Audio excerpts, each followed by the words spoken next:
오늘 본문 마태복음 2장 1절부터 12절까지를 저와 여러분이 같이 한 목소리로 함께 봉독하시겠습니다. 헤롯 왕 때에 예수께서 유대 베들레헴에서 나심에 동방으로부터 박사들이 예루살렘에 이르러 말하되 유대인의 왕으로 나시니가 어디 계시냐? 우리가 동방에서 그의 별을 보고 그에게 경배하러 왔노라 하니 헤롯 왕과 온 예루살렘이 듣고 소동한지라.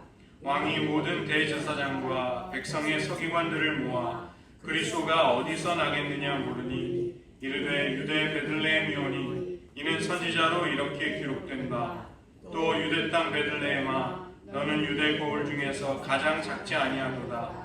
내게서 한 다스리는 자가 나와서 내 백성 이스라엘의 목자가 되리라 하였음이니이다. 이에 헤롯이 가만히 박사들을 불러 별이 나타난 때를 자세히 묻고 베들레헴으로 보내며 이르되 가서 아기에 대하여 자세히 알아보고 찾거든 내게 보하여 나도 가서 그에게 경배하게 하라.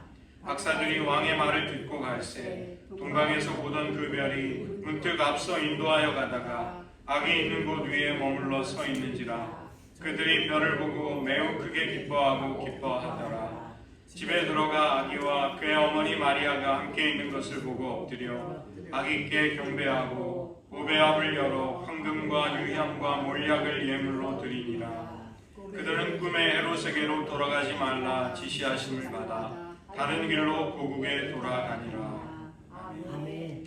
기도하시겠습니다.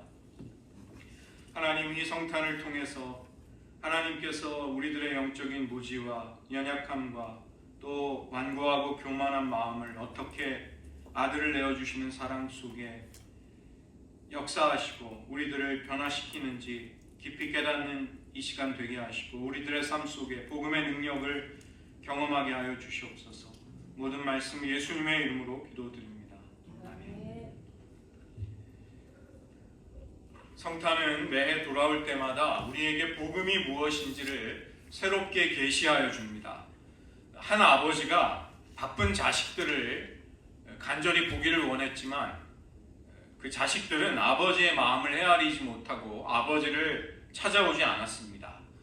그러자 이 아버지는 부고장, 거짓으로 자신이 사망했다는 부고장을 자식들에게 보내게 됩니다. 슬픔에 가득 차서 자식들은 아버지가 계신 고향집으로 돌아와서 아버지가 건강하게 멀쩡히 살아계시는 것을 보고 깜짝 놀라게 되는 것이죠. 비로소 가족들이 함께하는 식탁에서 아버지가 얼마나 소중한 분인지를 그들은 느끼게 된 것입니다. 성탄도 이와 비슷한 면이 있습니다. 우리는 1년 내내 하나님을 향한 깊은 갈망, 또 깊은 헌신을 유지하지 못한 채로 지낼 때가 많이 있습니다. 그러다가 성탄의 신비 앞에 서게 되면 문득 우리 자신이 하나님으로부터 얼마나 멀리 떨어져 있는지, 또 그런 우리를 위해 하나님의 아들이 친히 우리를 찾아오시도록 그 아들을 보내주신 아버지의 사랑이 얼마나 크고 기이한지 놀라운지를 우리는 불현듯 깨닫게 되는 것입니다.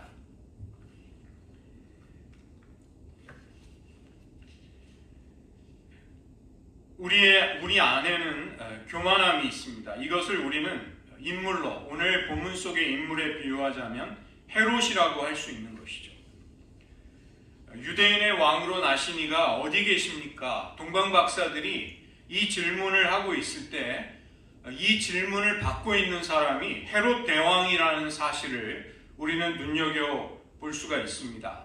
지금 헤롯 대왕 자신은 내가 지금 유대인의 분봉 왕으로 통치하고 있는데 그런 일을 향해서 유대인의 왕으로 나실 리가 어디 계시느냐는 질문, 이것은 지금 눈앞에 있는 헤롯이 더 이상 당신은 왕이 아니라고 선언하는 것과 다를 바가 없는 것입니다.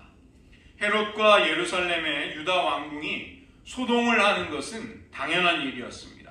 이 소동했다라는 말도 사실은 너무 의미를 약하게 번역을 한 것이죠. 온 성읍이 뒤집어질 그런 일이 일어난 것입니다.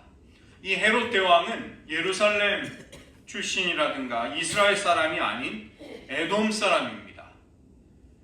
그 때문에 그는 자기의 배경, 이 민족적인 배경을 이스라엘 사람들이 싫어한다는 것을 알고 그 약점을 메우기 위해서 순수 유대인 혈통의 하스몬 왕가의 마리암느라는 여인과 결혼을 합니다. 그러나 그녀가 삼촌과 불륜일지 모른다는 의심을 하면서 두 사람을 잔인하게 살해해 버리는 것이죠.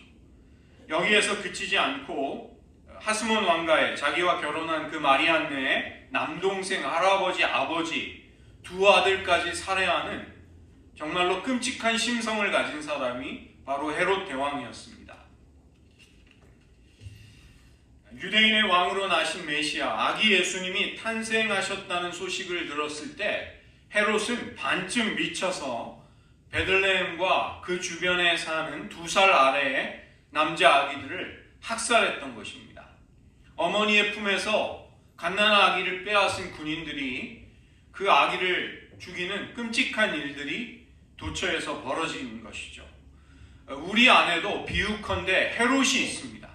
이 헤롯은 하나님과 화해하거나 타협하거나 공존할 수가 없는 우리의 악한 본성, 우리의 죄악된 본성입니다. 성탄은 우리 안에 헤롯을 향해 똑같은 도발과 도전을 하는 것이죠. 누가 너의 진정한 왕인가? 오늘 탄생하신 아기 예수님이 온 세상이 기다리는 진정하고 유일한 왕이시라면 우리 자신은 더 이상 왕이 될 수 없는 것입니다. 너는 온 세상의 왕이 아니고 그 때문에 더 이상 내 인생의 보좌에서 네 자신이 그 자리를 차지하고 앉아 있을 수 없다고 말하는 것입니다. 성탄의 신비가 우리에게도 이 피할 수 없는 질문을 던지는 것이죠. 누가 우리의 진정한 왕인가? 누가 너를 다스리고 통치하고 있는가? 우리는 한편으로는 하나님을 사랑하는 사람들이지만 또 한편으로는 하나님을 향한 미움과 증오를 마음 한켠에 품고 있는 사람들입니다. 한편으로는 그분을 경배하지만 또 다른 면에서는 그분을 모독하고 경멸하고 비웃는 사람들인 것이죠. 하나님을 기뻐하는 마음도 있지만 우리 어두운 심령 깊은 곳에 그 심연에는 하나님을 지워버리고 죽이고 싶어서 안다라는 그런 어두운 심성이 있다는 것입니다. 여러분, 우리가 왜 기도하기가 싫고 봉사와 헌신이 꺼려질까요? 또 내 약점은 티끌 같아서 아무리 찾아보려고 해도 잘 보이지 않는데 내 곁에 형제 자매의 약점은 대들보처럼 크고 똑똑하게 잘 보이는 일이 왜 일어날까요? 왜 내가 원하는 대로 되지 않는 것에 대한 분노와 좌절이 평생 나를 사로잡고 있는지요? 왜 마음으로는 진정으로 용서하고 사랑하고 싶은데 그것이 잘 되지 않느냐는 것입니다.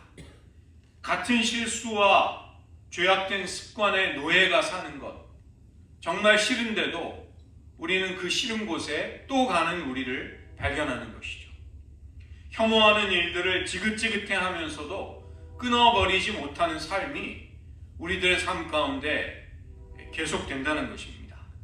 이런 현상들, 이 이면에는 우리의 마음 깊은 곳에 누가 우리의 진정한 왕이냐, 이 질문에 대한 대답이 거기에 있는 것입니다. 우리 안에 있는 작은 헤롯은 하나님 대신에 자기가 모든 것을 다스리고 싶어 합니다. 그리고 자기의 주권과 왕권을 위협하거나 불안하게 만드는 모든 것을 향한 분노와 적의와 살의를 품고서 살아가는 것입니다. 우리 안에 헤롯은 끊임없이 선언을 하는 것이죠. 오직 내가 내 영혼의 선장이고 내 운명의 주인이다. 누구도 내 인생에 이래라 저래라 할 수 없다. 예수님은 하나님이 아닌 자기 스스로를 왕으로 삼아 실제로는 노예처럼 살아가는 그런 사람들을 구원하시기 위해 오신 것입니다. 그분이 육신이 되어 연약한 아기로 인간의 모든 조건을 그대로 짊어지고 이 땅에 오신 이유는 바로 그런 속성을 가지고 있는 우리들을 구출해내시기 위함인 것이죠. 오늘 탄생하신 이 아기는 갈보리 언덕 위에 십자가로 올라가십니다. 그 자신의 죄와 허물 때문이 아니었습니다. 십자가 위에 우리 안에 있는 헤롯을 못 받기 위해서 그분은 그렇게 하신 것입니다. 우리가 어제까지 마가복음을 살펴보았는데 공교롭게도 대강절에 예수님의 순환과 죽으심과 장사 지내심과 부활 그리고 승천을 마가복음의 마지막 15장 16장에서 저희를 살펴보았습니다. 예수님은 오늘 온 땅으로부터 온 세상으로부터 경배와 찬송을 받으실 하나님의 아들로 오셨습니다. 그런데 그분은 처음부터 죽기 위해, 버림받기 위해, 경멸당하고 외면당하기 위해 오셨다는 것입니다. 하나님과 동등됨을 취하지 않고 종의 형체를 가져서 우리의 모든 비애와 슬픔, 고통, 삶의 크고 작은 고난들, 상처투성이인 인간의 어두운 심령에 빛과 위로와 기쁨을 주시기 위해 그분은 오신 것입니다. 두 번째로는 우리의 미련함과 영적인 무지를 볼 수가 있습니다. 예수님이 우리의 빛이라는 고백을 할 때 그 사실은 만약에 우리에게 예수님이 안 계시다면 우리에게는 영적인 캄캄함과 무지밖에는 아무것도 남는 것이 없다는 고백과 똑같은 말이 되는 것입니다. 박사들이 동방으로부터 유대 땅까지 잘 인도를 받았습니다. 그러나 중간에 그들은 예루살렘의 왕궁으로 찾아가 사람들에게 물어보기 시작하는 것입니다. 그러나 그들의 생각과는 달리 친절하게 그들을 맞아들이고 베들레헴으로 가게 되면 그 아기를 찾아서 알려달라는 헤롯 왕의 의도가 무엇인지를 오늘 말씀이 보여주는 것이죠. 이 땅에 오신 하나님의 아들을 경배하기 위해서가 아니라 메시아로 오신 그 아기를 죽이기 위함이 헤롯의 거짓된 태도 속에 본심이었던 것입니다. 대제사장들과 서기관들은 메시아가 탄생할 장소를 구약의 예언서 속에서 미가서 5장 2절을 통해서 정확하게 그 장소를 맞출 수 있을 만큼의 지식이 있었습니다. 그러나 그들 중에 어느 누구도 역시 그 아기 예수님께 이 땅에 오신 메시아를 경배하러 떠나지는 않았다는 것입니다. 이사야 선지자의 메시아에 관한 예언이 이사야 11장에 나옵니다. 이새의 줄기로부터 싹이 나고 그 뿌리로부터 나실 가지이신 메시아, 그분이 출현하시게 될 때 큰 자나 작은 자가 서로를 향해 하나님을 알라고 할 필요가 없어진다는 것입니다. 물이 바다를 넘는 것처럼 여호와를 아는 지식이 온 세상에 충만해질 것이기 때문인 것이죠. 이 하나님을 아는 지식, 히브리어로 데아트는 알다라는 동사로부터 온 것입니다. 야다. 이 야다라는 말은 창세기 4장 1절에서 아담이 그의 아내 하와와 동침해서 아들을 낳았더라. 동침했다는 말, 번역은 그렇게 되어 있지만 본래 히브리어는 아담이 그의 아내 하와를 알았다는 말입니다. 아담이 아내를 진정으로 깊이 아는 것입니다. 체험적인 관계 속에서, 친밀함 속에서 구체적으로 연합하고 하나가 되어서 알게 되는 것, 그것이 야다인 것이죠. 하나님을 그렇게 아는 지식이 하나님의 아들이 오심으로써 온 세상에 충만해진다는 것입니다. 불신자들도 오늘 성탄의 분위기를 즐기지만 정작 성탄의 주인공이신 예수님이 하나님의 아들이심을 모르고 있습니다. 신자들도 오늘 나신 아기가 하나님의 아들이심을 알고는 있지만 만약 그런 신자들에게서 하나님과의 친밀하고 경험적인 관계로부터 오는 하나님을 아는 지식, 참된 알미 없다면 마찬가지로 비슷한 무지함 속으로 떨어질 위험이 있다는 것입니다. 구약 성경 속의 예언을 해석해서 메시아가 탄생할 곳을 정확하게 맞추는 종교 지도자들의 성경적인 지식을 보십시오. 별의 인도를 받는 동방 박사들도 영적인 지식이 있었고, 꿈의 천사의 지시를 받아 아기 예수님을 데리고 애굽으로 피신했던 아버지 요셉 역시 영적인 지식이 있었습니다. 모두가 다 견주어 볼 때 누구 하나 부족하지 않는 비슷한 모습인 것처럼 보이는 것이죠. 그러나 과연 우리가 하나님을 안다고 할 때, 영적인 체험도 한다고 할 때 진정한 의미에서 하나님을 하나님을 알아가고 있는가? 하나님과의 친밀한 관계 속에서 우리의 지식이 성장하고 있는가? 깊어가고 있는가? 하나님과의 교제로 나아가고 있는가? 이것을 오늘 본문은 우리에게도 묻고 있는 것입니다. 우리의 미련함과 영적인 무지로부터 벗어날 수 있도록 우리는 하나님의 은혜를 기꺼이 사모하며 그 은혜를 받고자 해야 한다는 것이죠. 하나님이 주시는 은혜와 유익, 성탄의 즐거움을 원한다고 해서 그것이 곧 하나님 그분을 알고자 하는, 찾고자 하는 마음과 똑같을 수는 없다는 것입니다. 모두들 하나님을 자기가 원하는 필요와 목적에 따라 찾지만 성경에서 친히 자신을 계시하고 계시는 그 하나님, 그 아버지, 그 아들과 그 성령을 찾는 사람은 보기가 드물다는 것이죠. 우리는 이 성탄을 맞아 하나님의 아들이 아버지를 계시하기 위해 이 땅에 우리에게 오신 것을 보게 됩니다. 하늘에 계신 아버지가 어떠한 분인지, 그분이 우리를 위해 무슨 일을 했는지를 우리는 알 수 없습니다. 그러나 하나님의 아들이 오심으로 우리에게 이 영적인 세계가 열리게 된 것입니다. 세 번째는 우리의 비천함이 있는 것이죠. 예수님은 유다의 왕궁 혹은 권력자들의, 부자들의 호화스러운 집에서 태어나지 아니하시고 말구유에서 태어나셨습니다. 갈릴리 지방에서 나사렛 사람으로 성장하신 것입니다.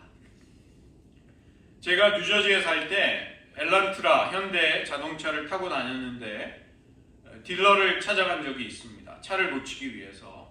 프런트 데스크에 이탈리안 계통의 뚱뚱한 아줌마 미국인 직원이 있었습니다. 서류를 접수시키고 앉아있는데 그 아줌마 직원이 저를 불렀습니다. 어이 미스터 김. 그 자리에 동양인은 저 혼자였습니다. 저는 그때 당혹스러움과 좀 굴욕감을 느꼈습니다.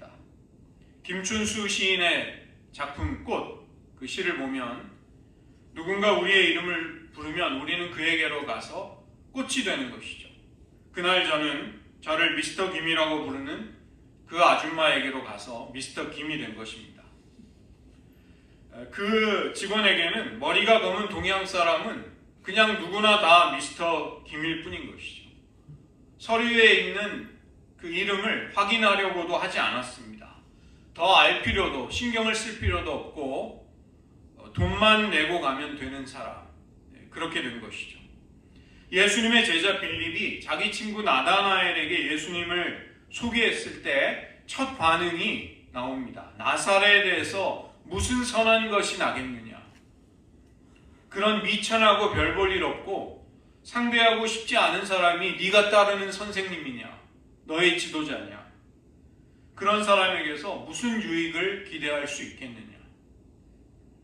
그러나 하나님은 성탄을 통해 예루살렘이 아니라 나사렛을 선택하시고 말구유에서, 왕궁이 아닌 말구유에서 역사상 가장 위대한 분이 태어나게 하신 것입니다.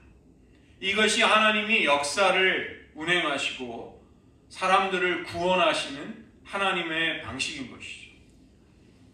하나님은 이집트, 바벨론, 아수르, 로마와 같은 제국이 아니라 작고 보잘것없는 민족 이스라엘을 선택하셨습니다. 골리앗을 쓰러뜨릴 그 시대에 뛰어난 용사가 아니라 작은 소년, 목동이었던 다윗을 선택하신 것입니다. 또 가업을 이어받을 형 대신에 하나님은 동생을 자주 선택하셨습니다. 가인이 아니라 아벨을, 이스마엘이 아니라 이삭을, 에서가 아니라 야곱을, 므낫세가 아니라 동생 에브라임을 선택하신 것이죠. 젊은 하갈이 아니라 늙어서 아이를 낳지 못하는 사라를, 그리고 아름다운 라헬이 아니라 미모가 떨어져서 야곱의 사랑을 받지 못하던 레아를 하나님은 선택하신 것입니다. 나중에 하나님의 족장들의 묘실에 레아가 묻히게 되는 것이죠. 성탄을 통해서 우리에게 오신 예수님은 우리에게도 말씀하십니다. 나는 약자를 위해서 이 땅에 왔다.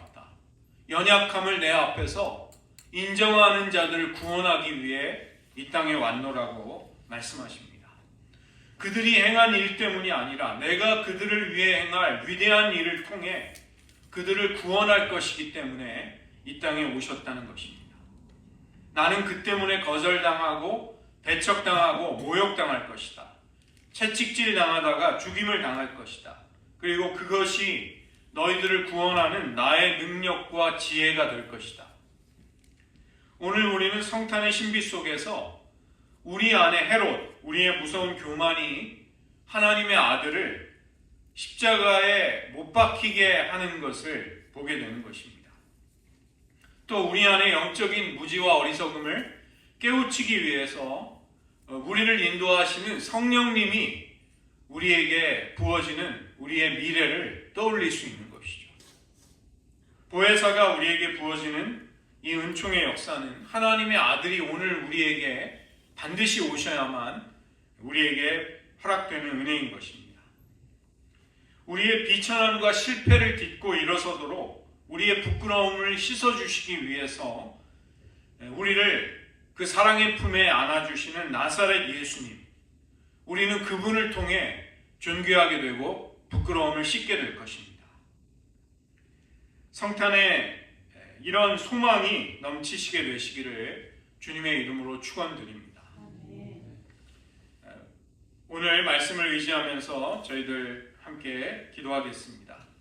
오늘 성탄은 하나님의 아들이 성육신하셔서 인간이 되어 우리 곁으로 오신 놀랍고 기이하고 축복된 날입니다. 이 복된 절기가 돌아올 때마다 우리는 성육신과 하나님의 신비를, 사랑의 신비를 묵상하며 기억할 수 있게 됩니다. 성탄은 우리의 교만과 미련함과 비천함을 하나님이 하나님의 방식으로 해결하시기 위한 은총으로 가득한 날이 되는 것이죠. 여러분, 우리 안에도 헤롯이 있습니다. 내 인생의 왕은 하나님이 아니라 나 자신이 되기를 원하기 때문에 아기 예수님을 경배하기보다는 나의 주권을, 나의 왕권을 위협하는 그분을 배제하고 외면하고 심지어는 죽이고 싶어하는, 반역하고 싶어하는 못된 성품이 있는 것입니다. 이것은 미친 마음인 것이죠. 우리 안에는 또 미련함과 영적인 무지가 있습니다.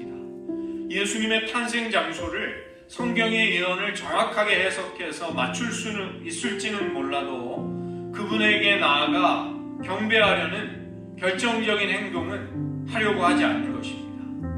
살아계신 하나님을 그냥 머리로, 지식으로, 관념으로 혹은 남의 말을 통해 아는 대신에 깊고 친밀한 관계 속에서 하나님을 알아가려는 그런 우정, 하나님을 아는 진정한 지식을 우리는 갈망하지 못하는 그런 영적인 성장이 멈춰버린 곤혹스러움이 우리에게 있다는 것입니다.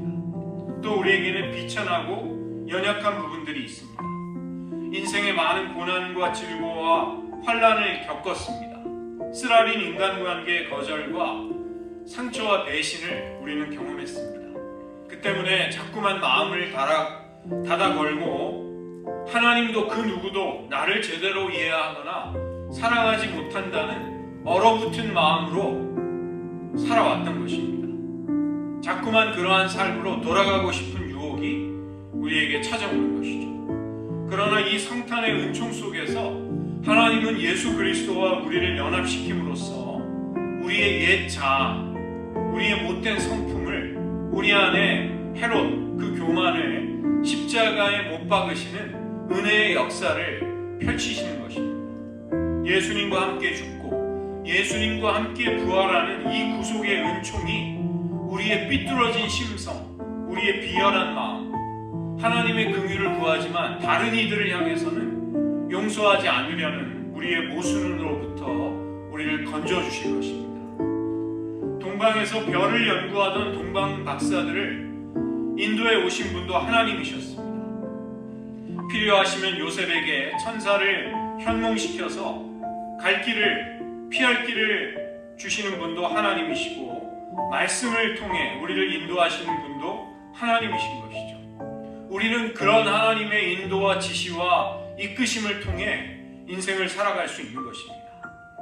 히브리서 1장 1절부터 2절을 보시면 하나님이 우리에게 말씀하시기 위해 아들을 보내셨음을 증언하고 있습니다. 옛적의 선지자들을 통하여 여러 부분과 여러 모양으로 우리 조상들에게 말씀하신 하나님이 이 모든 날 마지막에는 아들을 통하여 우리에게 말씀하셨으니 이 아들을 만유의 상속자로 세우시고 또 그로 말미암아 모든 세계를 지으셨느니라. 십자가의 죽임을 당하신 나사렛 예수님 스스로 가난해지고 비천해지셔서 우리를 섬겨주셨습니다. 왜 그렇게 하셨는가? 비천한 우리를 존귀케 하고 가난한 우리를 부요하게 하고 병든 우리를 영육간에 건강하게 하시기 위함이었습니다.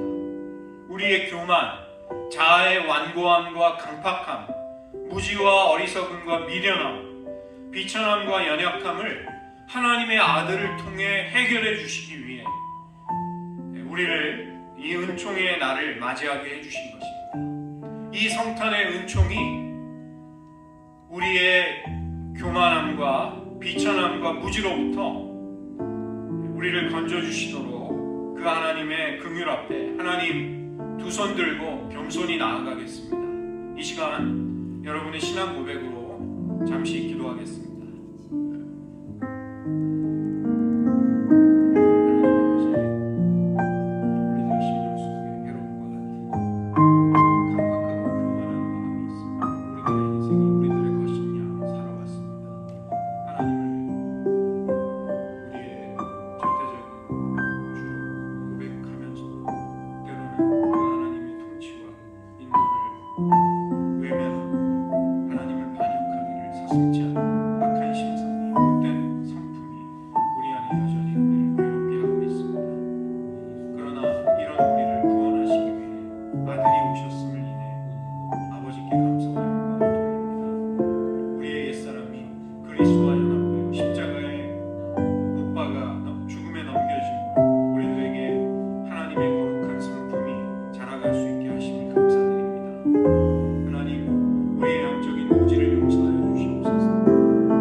하나님 아버지, 하나님의 아들이 이 땅에 오셔서 그것도 처음부터 죽기 위해 비참하게 버림당하고 모멸당하고 거절당하시기 위해 이 땅에 오신 하나님의 아들이심을 깨닫습니다. 하나님, 우리에게 그 놀라운 하나님의 사랑이 부어짐으로 우리 안에 헤롯과 같은 교만함, 우리의 인생을 우리 스스로 주장하려는 그 옛 자아가 십자가에 못 박혔음을 인해 감사와 찬양을 드립니다. 하나님, 우리의 영적인 무지와 어리석음을 깨우쳐 주시기 위해 하나님의 아들이 고난당하시고 또 눈이 가리워져 조롱당하셨음을 깨닫습니다. 하나님, 비천하고 연약한 우리를 존귀하고 또 사랑으로 가득 찬 회복된 하나님의 자녀들로 만드시기 위해 예수님이 비천함과 모멸과 버림받으심과 죽음을 경험하셨음을 깨달으며 아버지의 그 사랑에 찬송과 영광을 돌려드립니다. 성탄의 이 은총이 우리들에게 매년 돌아오는 상투적인 날이 되지 않게 하시고 우리들의 심령 속에 희미해져 있던 복음의 영광이 분명하게 빛을 발하며 우리들을 다시 그리스도 앞에 무릎 꿇게 하는 그런 날이 되게 하여 주시옵소서. 우리들의 비천함과 우리들의 연약함, 우리들의 영적인 무지와 교만함이 그리스도와 다시 한번 연합해서 죽고 우리 안에 연합한 그리스도의 생명이 우리를 하나님의 형상으로, 그 아들의 형상으로 변화시켜가는 일이 이날로부터, 오늘로부터 시작되게 하여 주시옵소서. 모든 말씀 예수님의 이름으로 기도드립니다.